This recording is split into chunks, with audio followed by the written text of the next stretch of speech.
नमस्कार सर्वांना। तर भाजीला जर काही नसेल ना तर हे ऑप्शन सगळ्यात बेस्ट आहे। मी बेसन पीठ घेतलंय, त्याच्यात बारीक चिरून कांदा, कोथिंबीर, हिरवी मिरची टाकली आहे आणि थोडं लाल तिखट, मीठ आणि थोडी हळद आणि थोडंसं जास्त घ्यायचं पीठ आणि त्याचं बनवायचं बेसनचं पोळं। इकडे मी ठेवलाय छान असं तवा तापायला आणि त्याला सर्व असं तेल लावलंय बाजूनी आणि हे सर्व असं पसरून घ्यायचं। याला बेसनचं पोळं बनवायचं। थोडं जाड ठेवायचं, हे सगळं मोठंच असतं, एकदम जास्त जाड असतं ते। त्याला सर्व असं टाकायचं आणि पूर्ण असं हाताने त्याला स्प्रेड करायचं छान असं। हे असं एकदम बघा, एकदम छान जाडसर ठेवायचं। भाजी नसेल तर हे बेस्ट ऑप्शन आहे बेसनचं पोळं।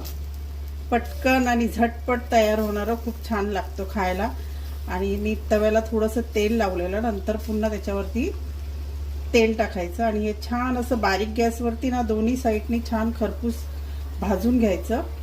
जेवढं पण शक्यतो जाडच ठेवायचं तरच छान लागतो। चपाती बरोबर खा किंवा भाकरी बरोबर खा, छान लागणार एकदम।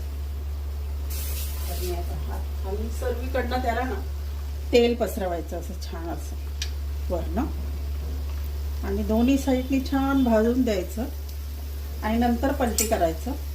तर मस्त ऑप्शन आहे हे, नक्की करून बघा बेसनचं पोळं। आणि छान भाजल्यानंतर त्याला पलटी करायचं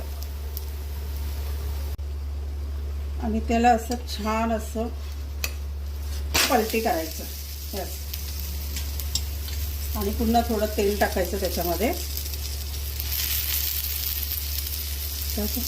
झालंय बेसनचं पोळं तयार।